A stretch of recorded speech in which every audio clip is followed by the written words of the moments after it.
Cambell has a YouTube channel called Didactic, which he will explain to you in a moment. He also has another channel called Spiral Up, and this is about spiritual concepts and things. So he's very much a left brain, right brain guy, which is exactly where we're going. This is what we are doing.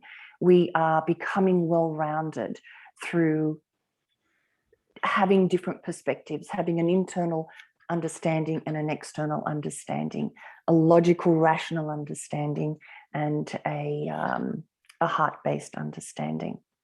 So, Cambell, welcome. First of all, tell me a little bit about your spiritual journey as well, just a bit about that, because it'll give everybody an idea, and then how you came into the whole Tartarian rabbit hole. Yeah, sure. Thank you for having me, Joe. Hello, everyone. Yeah, I'm Cambell.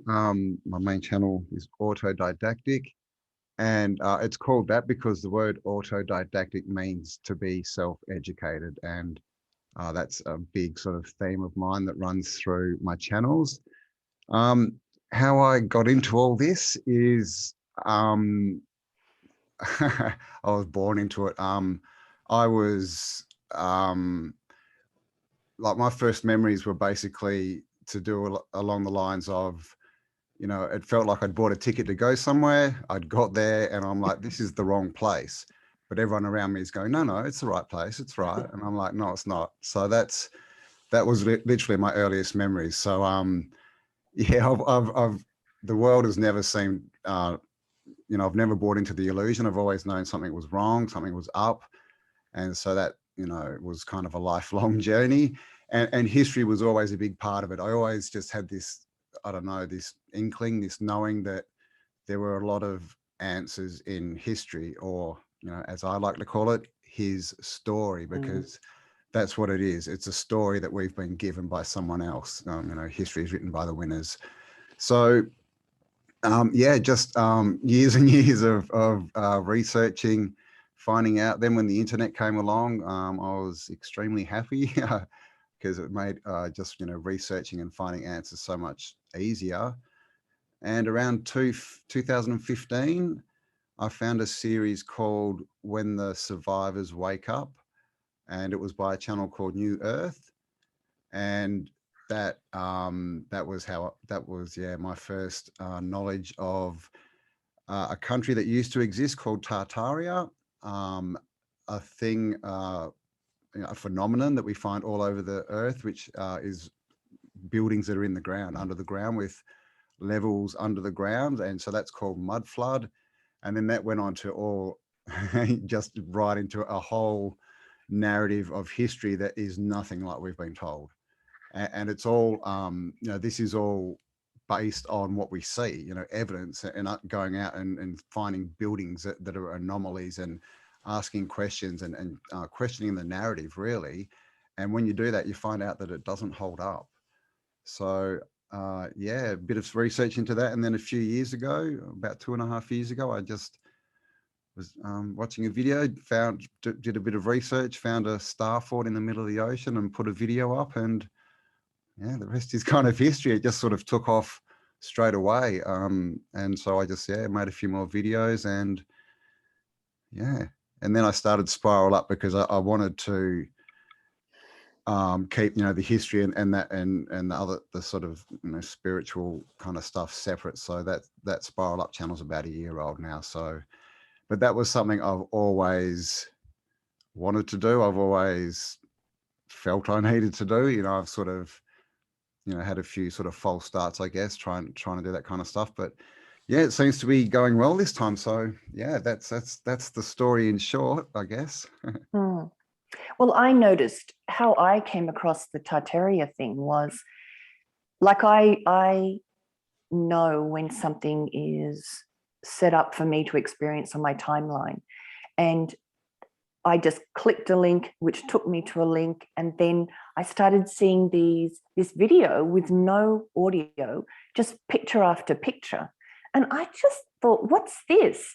And then it just opened the whole rabbit hole. And what I started to see was it appearing everywhere. it was, people were putting it in comments on Facebook, and there were different videos, and all of a sudden it was everywhere. So it's ready to come out, this information. And it is the next, for me, it was the next rabbit hole that I went into that really sort of shook that reality of what you think is the truth. And there was, as with all the rabbit holes I'd been through, there was a period of adjusting to this, to fitting this truth into the energy field, and to somehow incorporate that truth and then move forward from an expanded reality. So I'll let you explain what Tartaria is all about. Tartaria, all righty. All right, well, I might bring up some pictures. Let me share screen. Can you share? Excellent. Tartaria. So if I click on that, can you see that? Yes, I can see your... You can see the map there? Actually, I can see there's a little... I can see all the thumbnails. It should pop up in a minute, hopefully. Oh, actually, maybe I've got to... Hang on. Let me... Well, what do I do? Sorry, 1 minute. Oh, gosh, now I've lost the screen.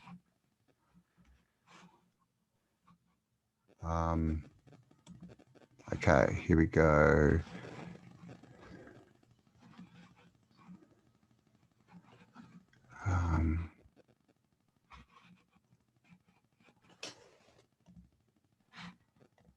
Okay, let me just stop. 1 minute, sorry. Okay, so I go...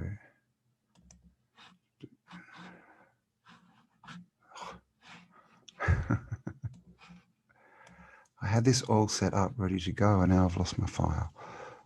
Isn't that the way? It's teaching us to go with the flow, isn't it? Isn't that the theory? It is. Oh, there it is right there. So if I go share screen, Tartaria, okay.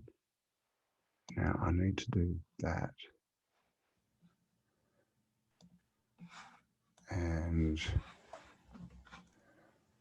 there, okay, now you should be able to see that. Yes, yes. Yes, okay, sorry about that. I can see it large now, no problem. Sorry for giving you editing work. All right, so yeah, Tartaria. So was anyone ever taught about a country called Tartaria? Because this is what, this was the first sort of piece of information I came across. And this, you can see down here, says Tartaria Empire, and this is Tartaria, the Ocean of Tartars. Here we go again. So this is, Tartaria was basically Russia, and we have maps, and the further you go back in time, the bigger it gets. So at one point we've got maps where Tartaria was Russia, China, India, and across almost to Eastern Europe. It was pretty much that whole landmass. And it seems to have been wiped from our story. And, you know, that's, you know, a big question, right? It's like, why would they not teach us this? And so the more you look into it, it's, you know, it's definitely proven that it is a country, because if you go to Wikipedia or any of the mainstream history, they will tell you that Tartaria was a region. You know, they say, oh no, it was just this, you know, region in Asia where no one lived, and it was just called Tartaria. But we have all the maps, we have flags, we have kings lists, we know who the kings or the emperors and Mongols and Moguls were. And the more you get into this story, it just starts to unravel everything. For instance, Genghis Khan. You know, we're all told that Genghis Khan was a small Chinese man. He was actually a white man with red hair who was about 6'6" tall. And so when you get into the narrative, what happens is you understand that everything, and you know, the further you get into it, it really is everything that they tell us is a story. You can see in this one, this septenarial means north. So this is the Tartarian Sea. Down here we have Tartaria. And as you can see, it's also, you know, it's very well mapped, and there's all these red things. These are cities, all these little red bits here. I can't zoom in too much, but they're all little castles. And so the next part of Tartaria, once you find out that there's, you know, this civilization that was hidden from us, is I talked about the mud flood. So there's all these buildings all over the earth that you know, sort of stick out. They're these buildings with the domes and the columns, the parliament type buildings, and they're everywhere, and they're completely different to the way we build today and all the skyscrapers. Now this is the Empire of Tartaria. Now you can see this is an owl. This was one of their symbols. Now what do we know about, you know, those who wish to rule us? They use this symbol, don't they? But also what we do know is they invert everything. So this, we see symbols of Tartaria being used, and what it is it's them, you know, flaunting their conquest, because something wiped this civilization out. Mm. This symbol as well, this is the Tartarian double-headed eagle. Okay, and we've got the scepter and the holy hand grenade here. And of course we see this, all of this has been usurped, hasn't it? This is all, they use this symbolism now. And so this is what's happened. So, there was a civilization, and as far as we can see, it was integrated, it was worldwide. They had things like free energy. They weren't, you know, killing each other. It was basically like the civilization that we all, you know, want, Mm. you know, without the war and that. And something happened, and it is now gone. This is one of the, this is the Grand Mogul of Tartaria. And you can see, you know, he's got, you know, his scepter here. He's got the turban, the turban type thing, the crowns. And when you look into it, all this symbolism they use, like this is Tartar women, and look at the crown on this head. And, you know, this is what we see today, isn't it? By people who sit on thrones and want to tell other people what to do. So this is the thing. It was a region. I'll just stop sharing for a bit. But there's a lot. It was a civilization that ran differently to the civilization that we have. And now we don't know if they, with the architecture, you know, we don't know who built all these buildings. And a lot of people say it was the Tartarians, but Tartaria seems to be a part of this world. It wasn't the whole world. So there were different, you know, like Africa at the same time was called Barbaria. And of course, we're taught that barbarians actually come from Europe, which they don't. It's Africa. And we're taught that they're these, you know, backwards people. But if you look, I've got maps of Barbaria, Africa, Northern Africa, which is now the Sahara. And I've got maps from the 1400s, and it's full of cities and rivers. It's completely built out. There's no deserts. So we're told that wasn't, that wasn't green. What do they say, 10,000 years ago or something? But, you know, as for all the evidence that we can find, it was a couple of hundred years ago, you know, maybe 500 or 600 years ago. So another big part of this story is they've changed the length of history. They've lengthened it, because they need to put a narrative in to make everything, you know, even though it doesn't make sense, they've needed time to insert their story, basically to you know, create a timeline that makes some kind of sense. So we have this period in time called the Dark Ages, and pretty much when you look into it, it just says nothing happened. You know? Okay, so there's a man called, I've forgotten his name in a bit. I'll remember it in a minute, but basically Josephus Justus Scaliger, you may have heard of him. He was a Jesuit back in the 1600s. No, I haven't heard of him. You haven't heard of him? Okay, back in the 1600s, a Jesuit, and he was in charge of translation. So that when they were translating all the books from Latin into English and French, he was basically the guy who was, you know, head of that. And what happened is, in the old books, when they used to write dates, they would write in the year of our Lord. So they would write a J, an I, or an X, which is J for Jesus, I for Iusa, or X for Christos. And then it would have the date. So you would get I 908, and it was in the year of our Lord 908. And that's how they wrote it. Now, when Josephus and all his translators got hold of this, they turned all those I's and J's and X's into ones. And so that added 1,000 years to our timeline. So the year, the date in the year of our Lord 800 became the year 1800. So now they have 1,000 years to insert their narrative and to make things further away in the past. And this is how they change the story. So, and on top of that, we have calendar changes, like, so the dates are out more than 1,000 years, but at least 1,000 years. So yeah, but it's just this huge story. I'll show you, let me just bring up another screen, because what have we got here? I'll show you some architecture. So, basically we can go out into, that's not it, that one. Okay, can you see that? I can. So we see buildings like this everywhere, and you can even see in the background, these old style buildings. And with this one, we have these windows down here. See these windows? Which are sort of a bit low in the ground, let's say. Now, you'll notice that when you see these windows, they're always directly underneath other windows. And you can see this one's even been filled in.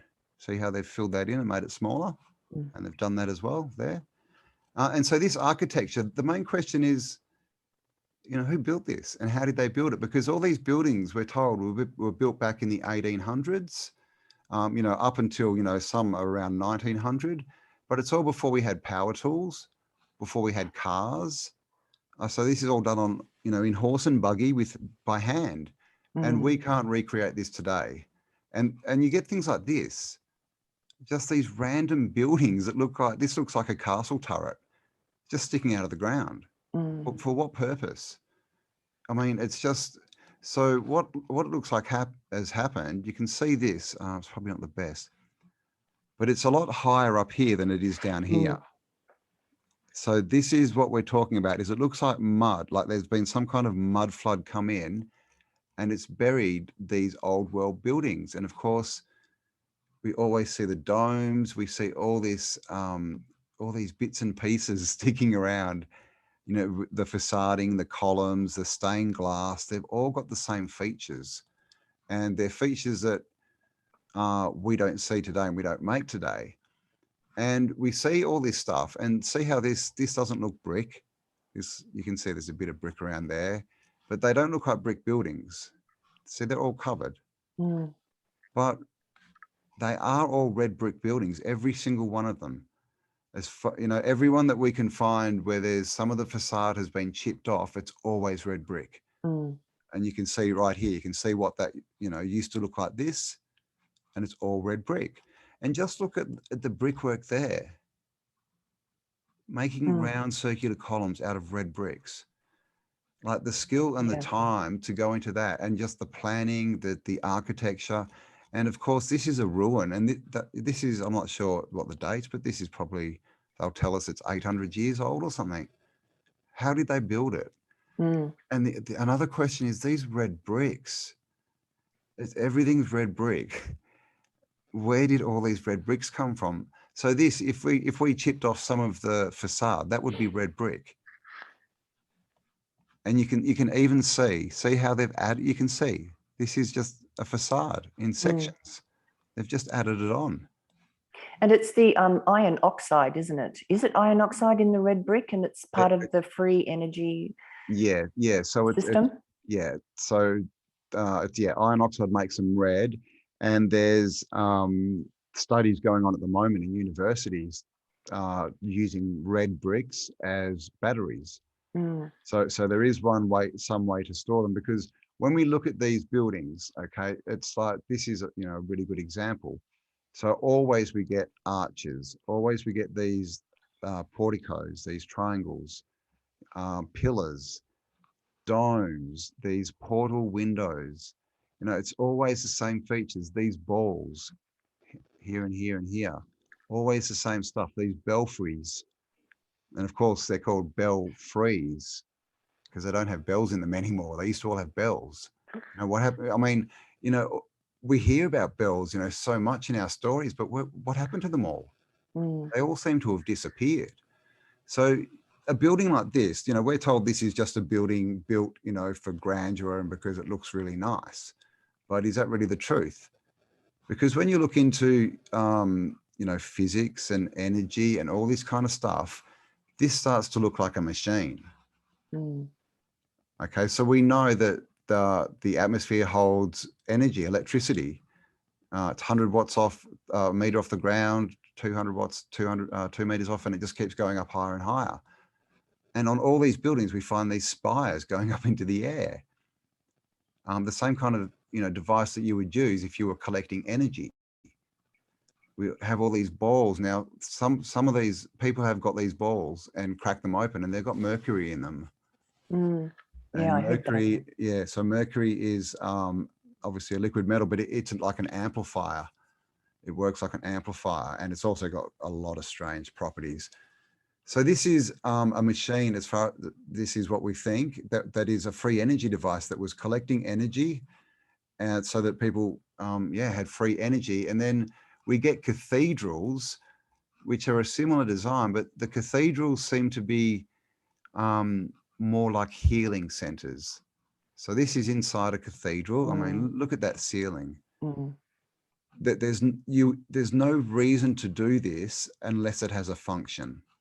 Because see how they're just all perfectly symmetrical. Like the geometry is just, it's ridiculous. Everything is in perfect geometry. So this, unfortunately, the picture stops there. But in a cathedral, under here, you would have an organ. Yeah. Right, a big pipe organ. And of course, they've all been taken out as well, right? So if you get a big organ and you play certain notes, you're playing a frequency. And of course, we know frequency heals. Frequency, changes the structure of things. I'm not sure if you've heard of Dr. Emoto's work with, Yes. so that kind of thing. And also like cymatics, where they change the frequency and it all changes. So this window, can you see that? That's a cymatic pattern. That's that's a frequency. Yes. Okay, so the idea is they play the organ with a frequency, it goes up, and it's then pumped out through this window, which fractalizes it, I guess. So it goes out as a frequency, but also as a fractal shape, and it's a healing energy. And so it just keeps everyone healthy. And if you're sick and you stand inside, they could play certain frequencies. All these cathedrals have, well, a lot of them have the domes, and under the dome, they have geometry on the floor, and you can stand in there and get certain energy. So everything about the past that we're told is wrong. Here's another one, portals. It's always the same stuff. And so what this all leads to is, and this is, domes everywhere. So this is a good one. You can see these are antennas, by the way, guys.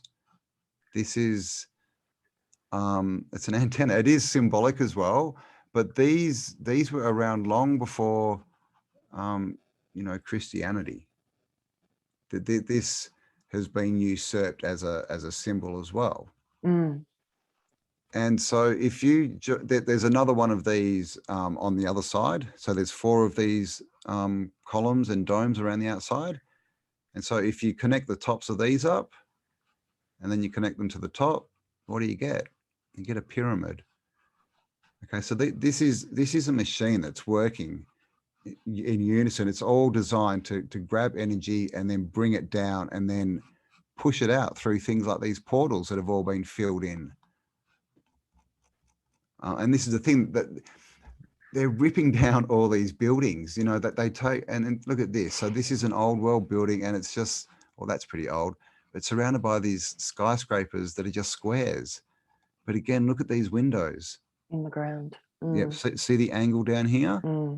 And that's a door, and these people there, but these windows actually get smaller as they go up the road, and then they just disappear. Now, if you're building a building that big, because that's a big building, you know, it's got a big tower on it, it's got to be built level. It just has to be, or else it'll. You have to start with the foundation. So how did this happen? So there's been some kind of catastrophe. This is in Russia, and look at, you know, this stuff is everywhere. How did that? Yeah, and we just don't. We're not taught to look and ask the question. How did you build it? How did you build this? Yeah. Because back in the 1800s, and Australia is of course the perfect, you know, sort of place to look, because we were, you know, founded. Yes, you have an excellent video. Australia was not founded, it was found. It was found. Yes. Yeah. So in Australia, you know, 1788, Captain Cook rocks up, and then, you know, if you look at photos from the 1820s, 1830s, and there are buildings everywhere.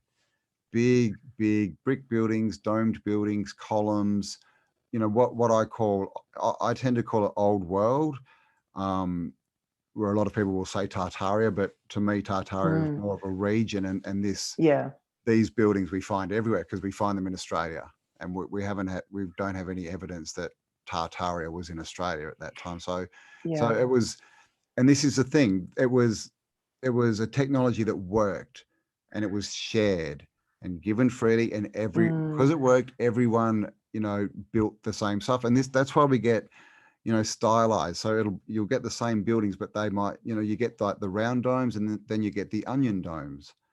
So it's the same function, but it's just been stylized for the different culture.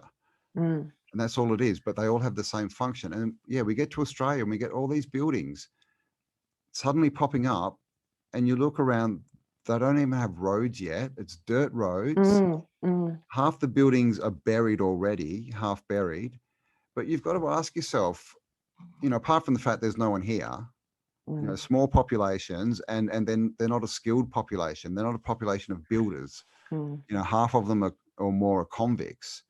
Okay, so how did they build these? Who designed these buildings? How did they build them? But then you get into questions like, who made the glass? Where were the glass factories? Who made the metal? Where were the metal factories? You know, when you start talking stained glass, then you need lead, you need stained glass, you need all these different industries. Who made the plaster? Who made the mortar? All these different things, and they just don't explain them. You know, and the story is always, you know, oh, well, you know, just, you know, with enough effort and enough people, you can do anything. You know, and of course, back in time with things like the pyramid, the story becomes, well, with enough time and, you know, for the glory of God or whatever, you can build anything. That's not true. That's a silly story. Without the right tech, without the right tech, you can't. I'm sorry, or you might be able to try, but it'll fall over. So these buildings they're all, even in the current narrative, they're all at least 100 years old. And they're all still imperfect. They're all in better shape than the stuff that's been built after them. You know, they survive earthquakes. You know, they're earthquake proof, these buildings. All the stuff we build just falls over. And then they go around and they knock them over and destroy them. Now you've got to ask yourself, why would you do that?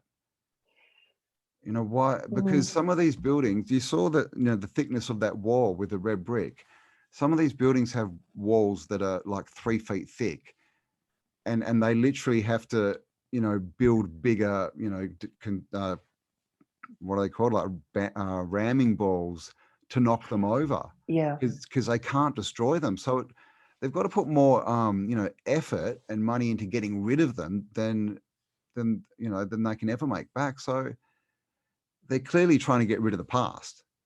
They're trying to erase the story, and they're trying to knock out the grid system that was a free energy system so that they can charge us for energy, because energy is free.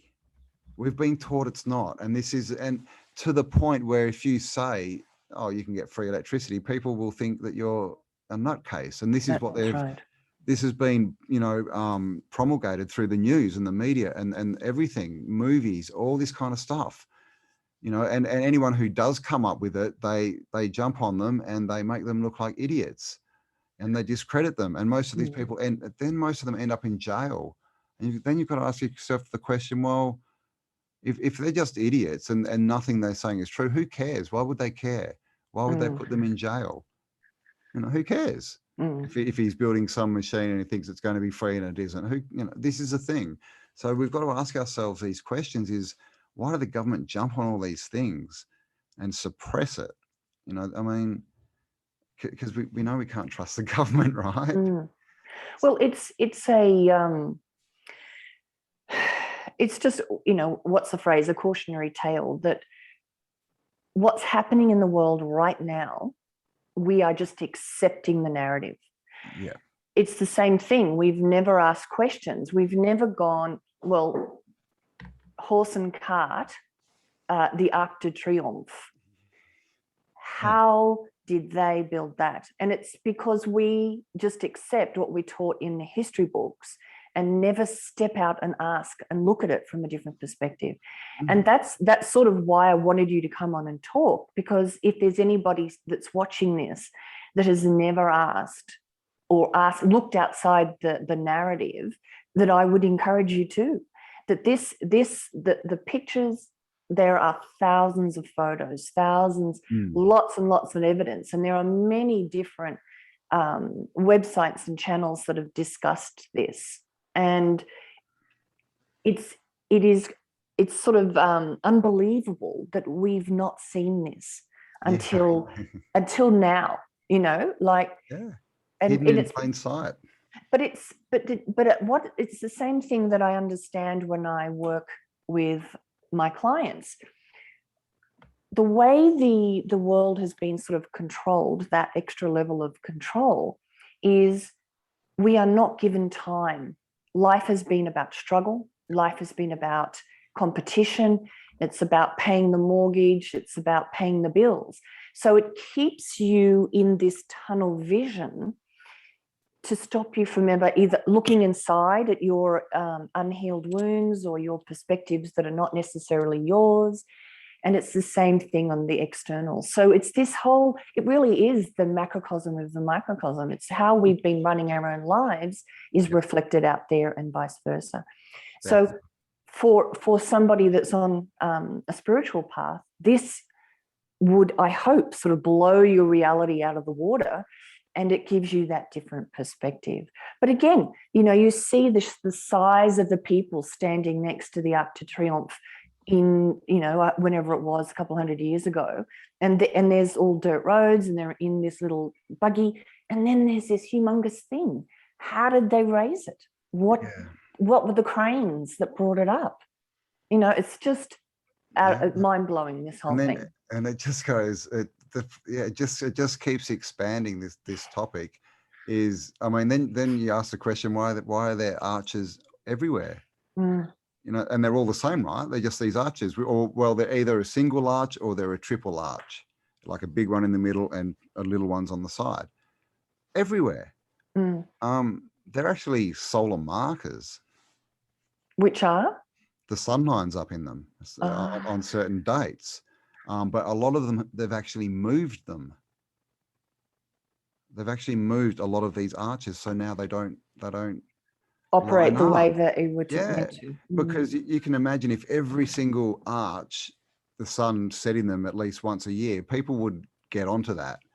But when it's not every arch, it's just random. You know, they don't mean anything. They're just arches. So all of this stuff had a purpose.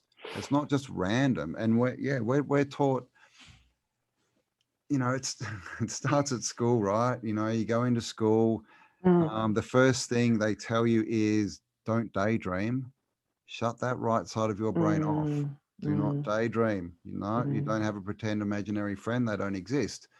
Then the second thing they teach you is spelling.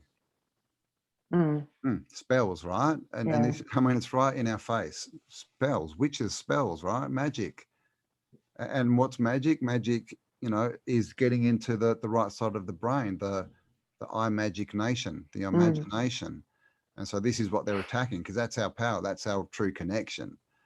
And so they indoctrinate us. They tell us through, education what the facts are so that we don't have to ask them. And of course, if you ask a question, you get a big red X. You're wrong. Everyone, look at this person, they're wrong. Laugh at them, ostracize them, so then no one's, they're like, oh, okay, I'm not going to do that again. I'll just comply. And so 12 years of that, you get out of that. And most people, they don't want to ask questions. They're too scared to. It's built in as a reaction that it's painful. So you don't do it. And then, of course, what do the powers that want to be, what do? They give you the answers. Make it easy for you, right? You don't have to research. Here's the answer. Just it's there. It's easy. And so these people don't need to question, and they don't want to question because it's scary. And that's why we get reactions. Sometimes people react badly to information because they're protecting something that's painful. They don't want to go there. Yes. They don't want to prove to themselves that maybe they're wrong, that maybe they're believing the wrong thing, that maybe the 30 years they've just spent in a career was a waste of time. Yeah. No one wants to admit that. And this is how they get you. And so the more that you get into your life, the more you've got to lose, right? There's that saying, when you've got nothing to lose. You're free.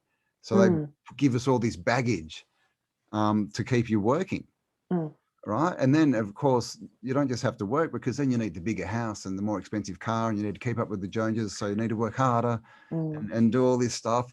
And yeah, there's no time for thinking at the end of the day. No, of course, you're too tired to think, so no one questions anything. And this is how they do it. They keep us confused.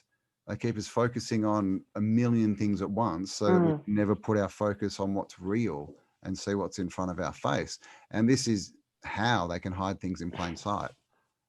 Well, I think that there's another way to look at what we've been going through since March last year, that a reality happens on different levels.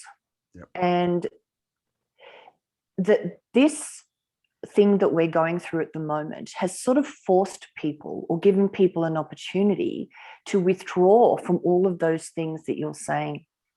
And there are people in the world who have, for the very first time potentially in their entire lives, started to deal with what's going on inside of them, to get introspective, because they're stuck at home.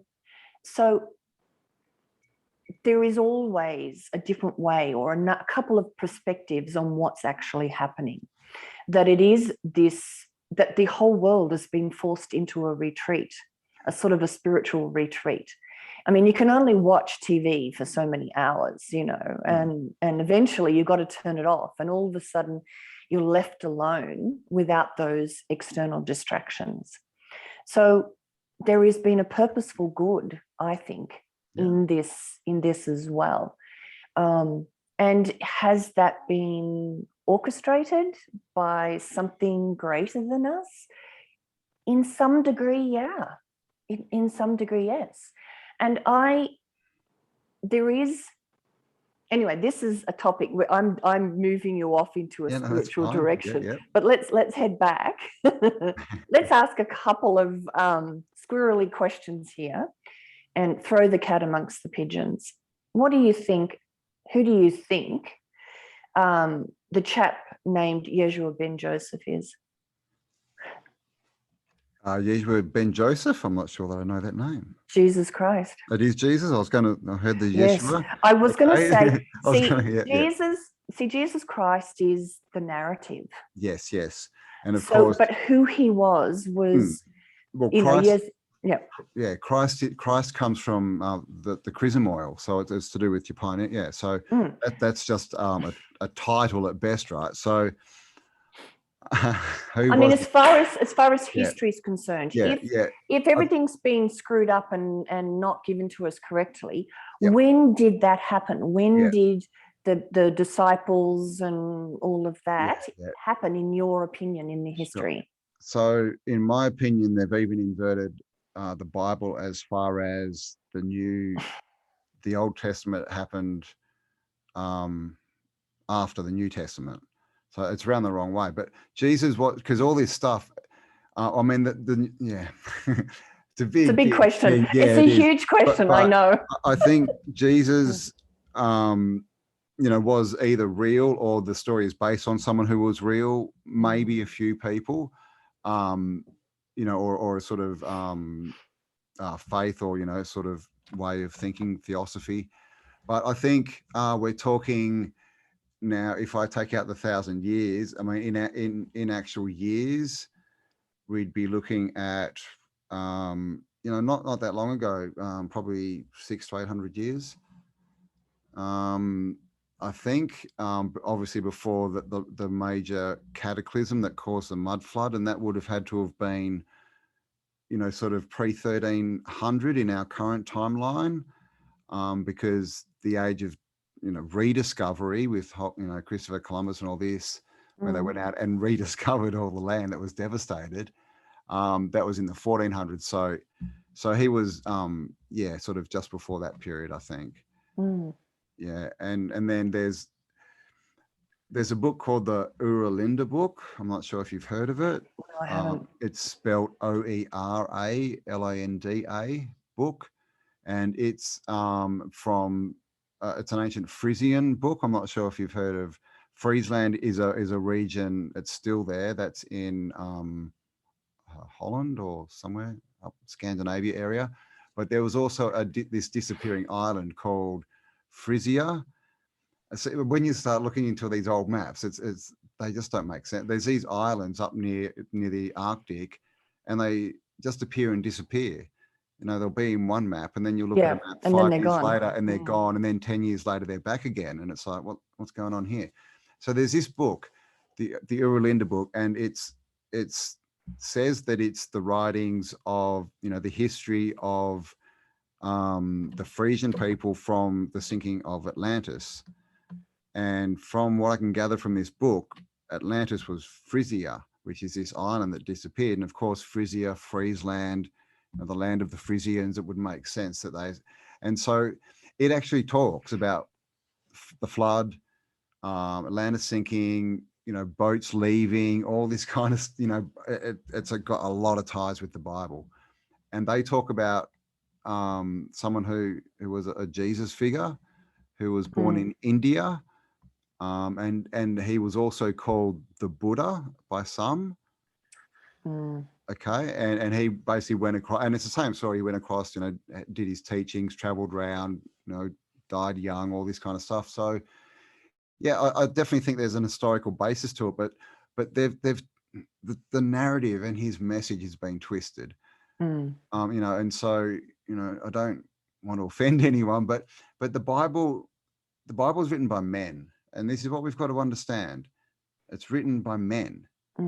So even if it was, God speaking in someone's ear and they were writing it, that message still goes through that person's perception.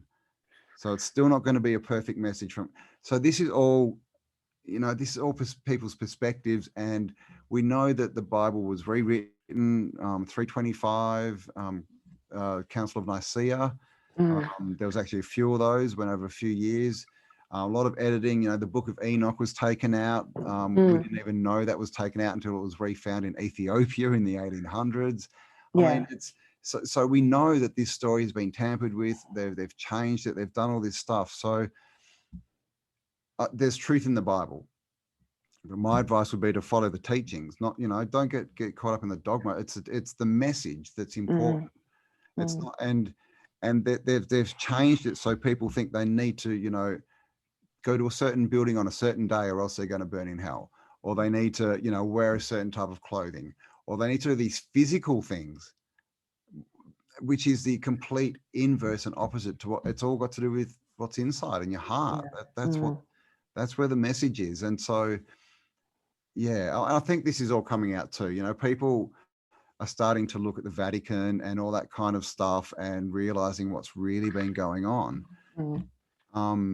And that's getting back into the spiritual, and that's a much bigger topic. So I better stop. I will be here all week. But yeah, this is where this whole history thing comes back to, is the people trying to rule us now are the ones who have changed history and who, as far as we can tell, and it would make sense, were the ones that wiped out the old civilization that was working perfectly for us, but not for them, because they couldn't rule us with that civilization. Yeah. So I suppose there's that that pie chart that people pull up. I wish I've thrown my pen away, I think. Oh, actually, I can draw it. I'll just quickly draw it.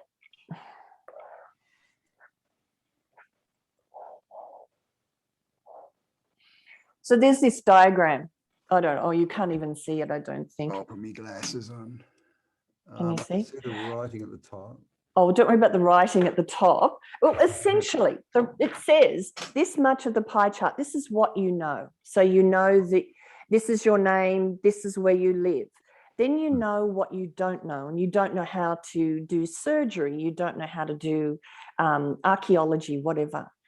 But the bulk of it is you don't know what you don't know. Yeah. And you just can't conceive of it. And I think that that's a really healthy way to move forward, in that you are open. Like I never believed, I used to laugh at flat earth. But you know what? Who knows? Who knows? And I haven't agreed or disagreed, but I'm staying open. And I think it's the way to move forward from where we are right now. To wait until we find the confirmation within ourselves, or have an actual experience ourselves. So yeah, who really knows the answer? And like I've watched a few other flat earth and Tartarian channels and things, and they're always saying, look, we don't know. All we do know is that something isn't right, and something hasn't been given to us, or what we've been told doesn't add up. So they're just encouraging us to have this open mind, to question, to look at things from different perspectives. Definitely. So the other squirrely question is, how do you think, what happened with the Indigenous Australians? How do you think that fits in? That they were their own civilization that lived next to, or in their own way, at the same time as this Tartarian, let's call it Tartarian civilization. I mean, if you don't into this, what you realize, and it's all got to do with, like you said, you've got to have an open mind. As soon as you judge something as right or wrong, then you've closed the book, and you can never learn from that again. And you've basically just built another wall, another bar in the gilded cage, right? And it's all about the ego. I'm right. So there's information. So I'm not going to look there, because if I do, I could be proven wrong. So, but that's a box, guys. That will keep you trapped. So when autodidactic, what I say is, if you don't have at least 3 points of view on something, 3 different points of view, you're being told something. You're being led down the road. Someone's using you. So we need to be self-educated. We need to come to our own conclusions, because you've got to understand that, like I said before, all the information we get is at least gone through someone's filter, through their perspective. So it's only their truth. It's not your truth. We're all in our own little world, if you want to put it that way, and we all have our own perspective. And so what's right for me is not right for you. And that's why we can't go around telling people what to do. And we can't tell people what's right and wrong, because it just shuts you down.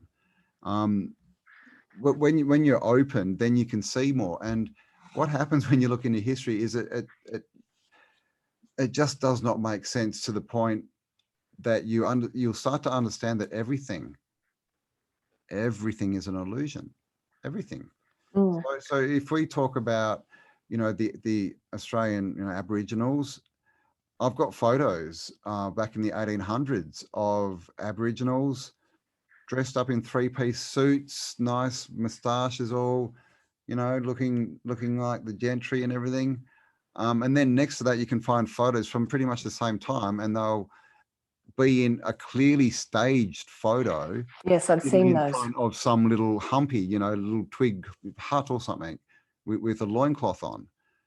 And so a lot of this could just be a story that's fed to us. So the way I would look at it is Australia was definitely hit with something. I mean, look at the middle of Australia. It's gone. It looked like there was a nuclear war out there or something. So they, you know, the Aboriginals would be, you know, the ancestors of the people who were living, you know, when the civilization was running. So I would say that, you know, some of them were sent back to the Stone Age, literally. And so they may have been living, you know, off the land. Yes.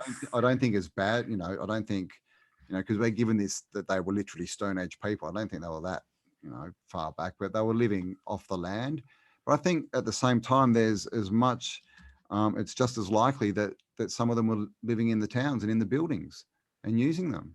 And some of them may have been running. They may have had energy in that. And then what happened is when the invaders came in, we know what happened, right? They wiped them out. They tell us that they wiped them out. They just don't tell us how and where and what the actual circumstances were. So it could all be a story. And then you've got, I'm supposedly descended 7th generation from convicts. But, you know, horses. How do you get a horse to Australia in the 1800s from Europe? Put it on a tiny little boat for 6 to 9 months where it can't walk in rough seas. Do you think it would survive? So if that narrative can be, if that narrative doesn't make sense, then we've got to question, were there white people here anyway? We don't know this. It could have been white and black people here. You know, they've literally changed everything. And, you know, just as a, you know, we're going through, you know, as Klaus says, the Great Reset. We were discussing resets in 2019 in this sort of niche, you know, the Tartaria kind of topic. And then it hit and we're suddenly in one. Because we were looking back, we've got photos of cities that are empty. Empty. There's no one in them.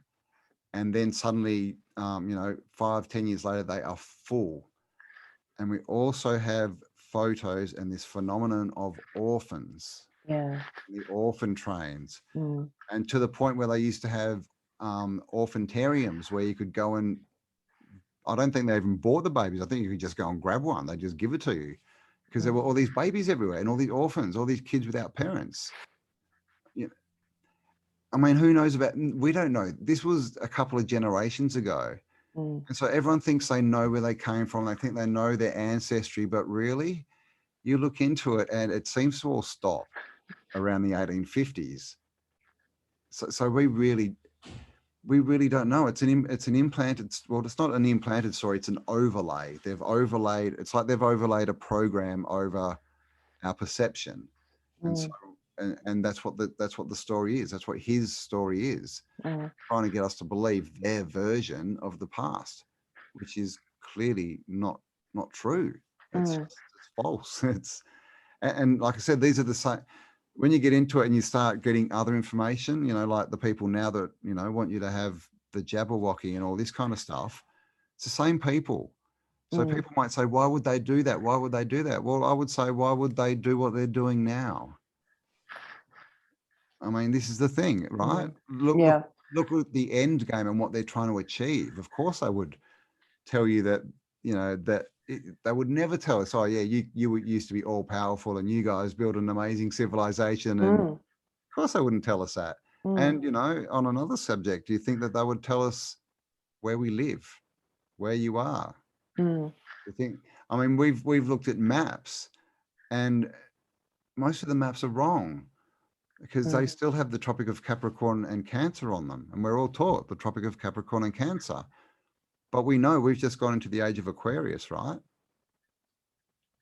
So the tropics are based on the ages. When the clock turns, sky wheel, they should change. Those tropics should change because it's a cross. This is where the cross comes from. The north-south is, so you know, we're in the age of Aquarius. So then you have the opposite of Aquarius, and then the tropics are the cross section. And it's all based on your solstices, solstices and equinoxes. So basically the tropics that we're taught on maps are from at least a couple of thousand years ago. Yes. Yes. So how does that work? Yes. How are they navigating? Mm. I mean, it's I just, know. it just gets very, very deep. But the thing is to learn about this is, it's like you said, we've got to have an open mind. We've got to be prepared to look at the world with new eyes and be prepared to say, we were wrong. Yep, they duped us. But I mean, you know, it's not a bad thing. They put you through 12 years of school and hammered you with movies and all this stuff to do that. They had to put so much effort into doing it. So it's not, you know, it's not a failure to have gone along with that. You know, every person who tries to step out of that, they get yelled at by, you know, on peers, all these Mr. Smiths, get back in line. And this is what happened. This is why it's so, ignore that. You know, it's time to step out and just look and just understand there is more, and everything that they're telling you is to keep you in a box. Yeah. And there's more to us and to what we think we can do. You know, like you were saying, we can bring out other skills and abilities that have been suppressed and oh no, you're a sinner, or you're, you know, this and this. But in fact, we are magical. We are mystical. And you know, and you know, what was it that Jesus said, Yeshua said, you know, these things and more shall you do. Yeah, of course. Yeah. That's what he's saying, that we could do what he does. So we have to also question, how do we view ourselves? Are we hopeless? Are we helpless? Are we ineffective in making change? Question it all. That's what they want you to believe. And that's why, you know, all these things that are, you know, mystical or whatever you want to call it, you know, clairvoyance, tarot, you know, spiritual teachings, it's all, you know, fringe wacko stuff, isn't it? Even down to natural remedies. Yes. It's like, don't go there. They're the wackos. No, they're the crazy people. You know, it's almost like what was that movie with Will Smith and the aliens, Men in Black? Yes. And in that, and he goes up and he starts reading all the trashy newspapers, and it's like, oh, aliens and all these conspiracy stuff. And Will Smith goes, "What are you reading that for? It's all crap." And he goes, "No, this is the truth. Yeah. Stuff you get in those papers, that's the crap." And, yes. and this is the thing. They just, you know, feed us all these stories. And so if you believe the narrative, you know, it's like I say, you're being led. And we're past that. You know, we need to understand, you know, now that we've been given time to think, you know, with this whole lockdown, you know, we need to decide, what do we want? Do we want to be controlled? Because it is the apocalypse. You know, apocalypse is from Greek, or so they say, which is probably Scythian, but we won't get into that.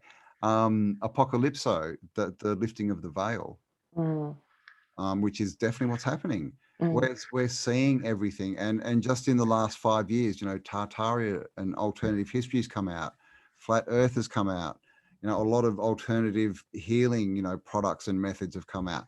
It's all coming out at this time. No, this is not a coincidence. Something's happening. We've just gone into the age of Aquarius. You know, we're right now. We're in the Lion's Gate. The Lion's Gate's open. Starting, yeah. There's all this stuff happening, and it's not a coincidence, guys. This is the awakening. The Schumann resonance is rising, and I'd say get on board. Don't get left behind. You know, you don't want to be in this realm for another cycle with these, you know, people trying to rule you. Yeah, but no, we are going to be fine. We've already won this, but we do need to take the action and learn the lessons to become the people that are worthy of the new world. That's what this is all about. It's about us becoming worthy to be there. You know, we've got to dump the baggage, dump the crap, you know, the limiting beliefs, all that kind of stuff has to go, because it can't sync up with the new world. It can't. It's, you know, they just can't exist in the same space. So that's what all this is about, guys. It's not, and it may seem bad, but I mean, you know, growth is hard, right? Birthing is not that easy. It's not a painless process. And that's what we're going through. It's all being shown to us. And just when you thought it couldn't get any stranger, it does. And why does it? Because the person down the road hasn't seen it yet. So The universe is smacking them in the face. Can you see it yet? It's trying to grab every last person, before the Yes. he goes Yep. up. That's what's happening. Yeah. And it's frustrating to us because we've seen it for, since it started. We're like going, but, just take, go inside, get rid of the baggage, slow down, release, learn who you are, bring your gifts out, and understand that we've already won, and that, prepare yourself for the new world. Prepare. Well, I've known about this for 35 years. I started on this 35 years ago, understanding, because I've been a truther and a spiritual person on a spiritual path. So I've been waiting for this for a long time and preparing for it. And so I would say for anybody that what you have to be willing to do is to let go of things that are part of your identity. Your identity, we hold on to that because it makes us feel safe. And if you throw off different aspects of what gives you your identity, I'm this type of, I have this type of career, or I have this, place that I fit in society. If you're willing to put them down and be born anew, built again with a different perspective, that's really what I'm asking. And it is a big ask for humans whose brain is sort of set up to keep us safe. Yeah. To keep us in the same old. So it's to step out into the unknown. And that's the beauty of this journey. And they want to tell you that that's hard, right? And that you'll fail, that the system will look after you, but look around. The system's not looking after anyone. Not anymore. Much safer out there on your own. And, one of my favorite sayings is, the statue is not done when there's nothing more to add. The statue is done when there's nothing more to take away. We've got to shed all this stuff. And like you said, it's the persona. Our persona is a person, and person is a corporate legal term. Okay, that's you as a slave. That's not you. You're a man or a woman. You're not a person. So this persona is literally this legal identity that has a license and a birth certificate and all these things. And they have to have a job, and they have to look good and conform and do all this stuff because they've got to be part of the system. So that's what needs to be let go, because what is the system really giving you? How much better is your life after 20 years of work? Because the system, you've got to keep working to pay your bills. If you grow your own food and you've got solar and you collect water and you've got less bills, you don't need to be in the system as much. We may still want to trade with it every now and again, but I think ultimately it's not even going to be there, A few more months down the road. We're getting very close, put it that way, to the Schumann resonance actually disappeared for 21 hours a few days ago. Really? I didn't know that. It just stopped pretty much at the time when the Lions Gate was supposed to open. So there's all this stuff going on. Good times. Yes. Well, thank you. I would urge anybody listening to just keep doing your research, keep looking, keep entertaining these new ideas, and I think what you were saying on your last live was to not always focus on the rotten or stressful things that are happening. Find that balance and look at, and in a funny way, the Tartaria stuff for me helped take my focus off all of this stuff outside, and it just sparked my curiosity and wow, just blew my mind. And it's perfect. It was perfect, sort of a thing to do for my heart, to go into something that I had never thought of before. It's more about wonder and right brain, where most conspiracy research is, a bit dark. You don't really want to go there. And it's like I say, know about it, but you don't have to know all the details. Just know that it happens, and then that it has to go. You don't, But that's the thing, Tartaria, and that it's about wonderment and right brain and wow, had that, let's build it again. It's a good sort of conspiracy and another conspiracy, but you know, yeah, so definitely All check. right then. Lots of channels out there, guys. So Mm. just type in Tartaria and yeah, hold on to your brain. Yes, yes. Yeah, this will lead to the next thing and the next thing and the next thing. So I'll put the links to your channels down underneath here. And thank you so much for your time. No worries. Thank you for having me on, Joe. Okay.